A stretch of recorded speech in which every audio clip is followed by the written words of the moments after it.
Here today to talk about Strikeforce Bushfield. So Strikeforce Bushfield was stood up to investigate the kidnapping and murder of a 45-year-old female and the serious assault of her 8-year-old son at Bankstown from Thursday the 17th of April this year. As you're aware, on the 28th of August this year we arrested and charged a 29-year-old man for his involvement in that murder. Yesterday, I can report yesterday that 3 other men have been arrested for their involvement in this investigation.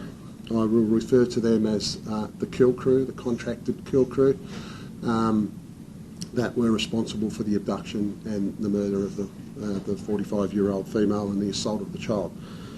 I'm limited in what I can say. There is a current suppression non-publication order in place, so I can't say too much about the individuals. I can tell you that there are 3 men aged 31, 21 and 20. They've been charged with the murder of Miss Tran, the kidnapping in circumstances of special aggravation of Miss Tran, the conspiracy to murder Miss Tran's husband, the grievous bodily harm upon the 8-year-old child, and participate in criminal groups. They will appear at Burwood, or their matter will be mentioned today at Burwood Local Court. We will allege that these 3 males attended the victim's address in company with the 29-year-old male. They were armed with a pistol, a baseball bat, wearing dark clothing, had their faces covered. They stripped the 45-year-old woman naked out the front of her house and they bundled her into the back of an SUV. The males attempted to communicate with the woman's husband, who I've previously reported was involved in a Victorian and transnational organised crime group manufacturing drugs for that syndicate. When they couldn't contact him to lure him out, they murdered the victim within 40 minutes of those attempts.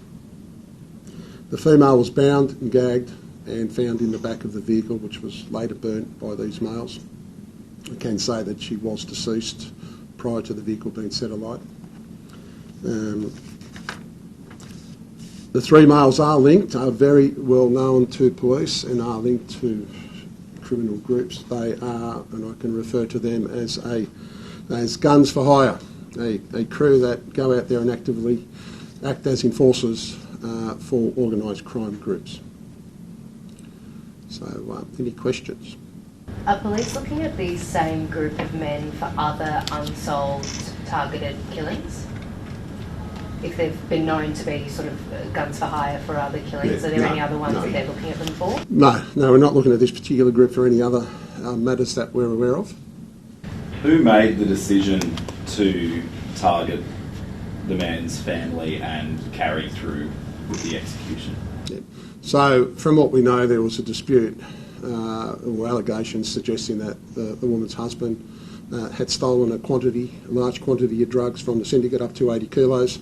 The upper echelons of that crime group, and that investigation is ongoing. Whether it was onshore in Sydney or Victoria or offshore, we don't know at this stage. That investigation is ongoing, but a decision was made by someone at a much higher position within that organisation. And can you talk us through the communication that these gun for hires had with the intended target about his wife in the moments leading up to her death? So what we know is that the syndicate or the group were attempting to communicate with the husband to lure him out to murder him and attempt to recover their stolen or alleged missing drugs. When that failed, they had always planned to attend that victim's residence. We will allege that regardless of what happened, it was their intention to attend that address, kidnap the victim and murder her. And were they sending him a countdown and such? They were communicating with him via some form of encrypted telecommunication application, and when they got no response or they didn't achieve what they wanted to achieve, they then altered to their plan and attended the victim's location and kidnapped and murdered her. Once upon a time, with organised crime, families were considered off limits. Are those days gone? It obviously appears those days are gone. These young criminals are ruthless. They don't care about the code if I can use that word. It's no longer families are off limits, it's what's in their best interest. They're selfish, they're greedy, they don't think of the consequences. These guys are in big trouble. This is a pre-planned homicide, murder, and if convicted they are looking at serving long sentences in jail. Can I ask about the husband? I might have missed this earlier. Do police know where his whereabouts is? The husband is communicating with police, and I can't really say much about his location, but he's talking to us and cooperating.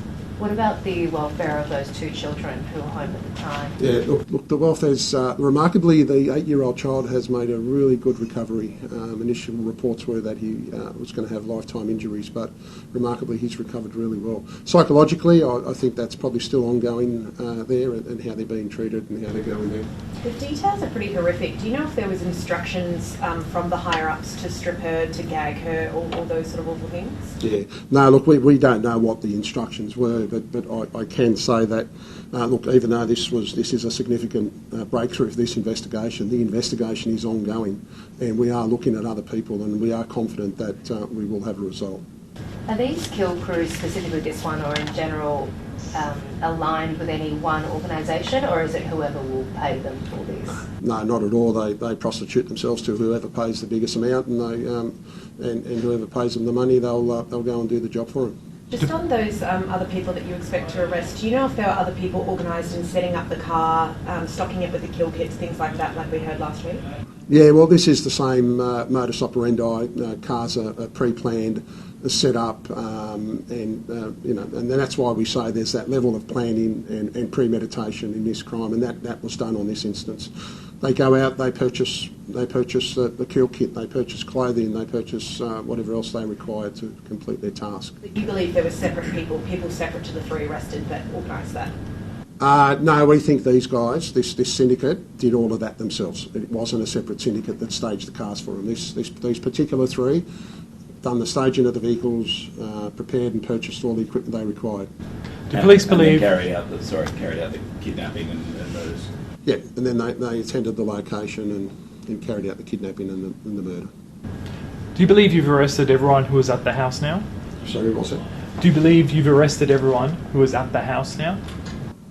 No, that's an ongoing investigation. There may have been other people there. We're not quite sure, but we know that these 3 were definitely the 3 that were in the vehicle and bundled the victim in, and took the victim from that location to Beverly Hills. Do you know which of these 3, and if there's one of those 3, who actually pulled the trigger and killed Ms. Tran? Look, we do have an inkling of who we think it may be, but I'm not willing to say that at this stage. Is there evidence she was tortured?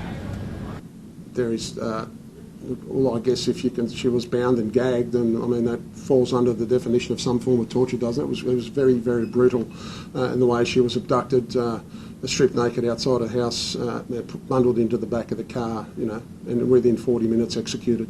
Have you seized those communications between the offenders and the intended victim? Yeah, no, look, that's ongoing.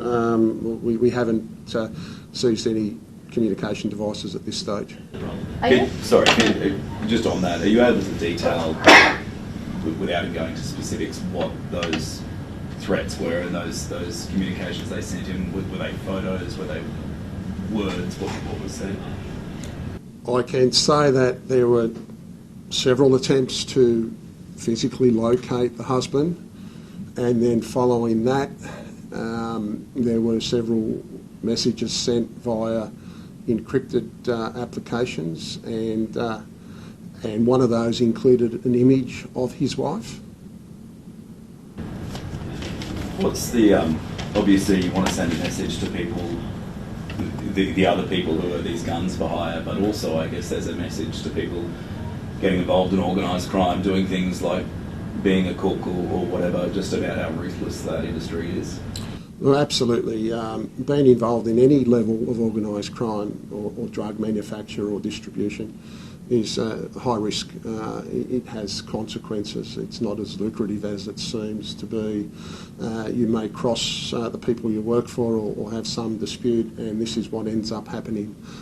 You or your family are under threat, For those younger offenders that think it's all rosy out there and it's easy to do these jobs, the consequences are dire. You will end up in jail for a very, very long time. And we have had a very good success rate with these type of investigations, and we are arresting these offenders that are responsible for these type of crimes, and it will continue. These three arrested, and perhaps the fourth that was arrested previously, are they members of a gang that you've spoken about previously? The three arrested yesterday are associated with some street gangs in Western Sydney. I don't want to even mention their name. I don't want to give them that notoriety, but loosely linked to them. But they simply are a contract crew who are guns for hire. One of the reasons there has been so many arrests is because these guys are filming it. Was this instance filmed? Was it filmed? Yeah. No, not that I'm aware of. There was no. There was an image taken of the female and sent to her husband, but there was no video recording of the incident that I'm aware of. You spoke earlier about these gangs kind of abandoning their code and therefore going after the associates, family members. Does that, should members of the general public be afraid at all?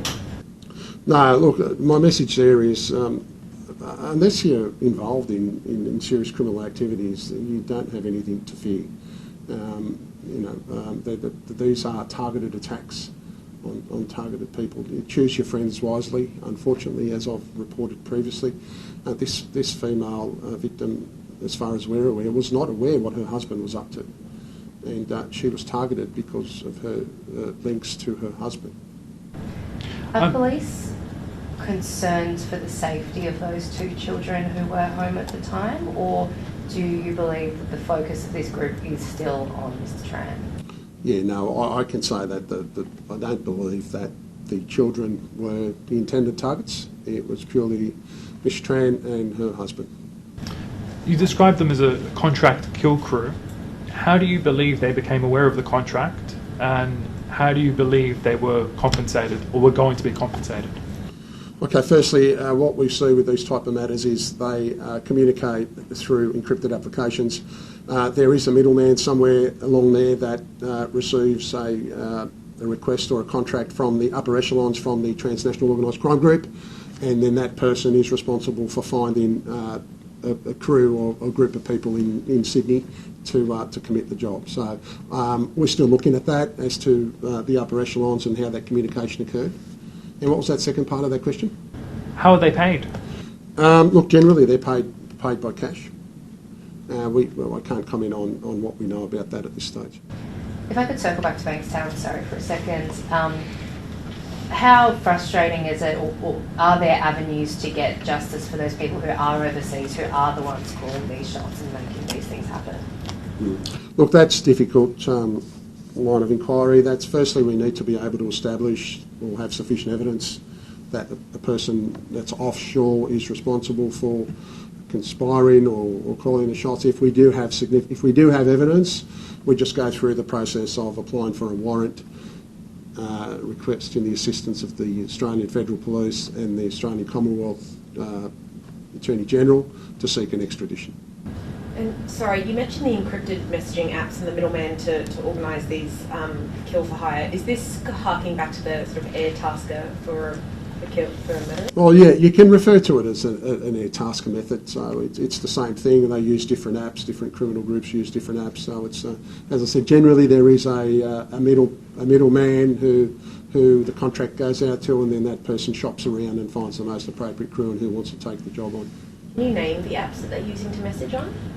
Look, they use anything from Signal, WhatsApp, all those commonly available applications. There are encrypted devices, that standalone encrypted devices that they may use at times. Sorry, go on. Last question, guys. Was police in contact with the husband at the time of the murder, the alleged murder? They had attempted to contact the husband prior to the abduction of his wife and lure him out. Yes, they were in contact with him.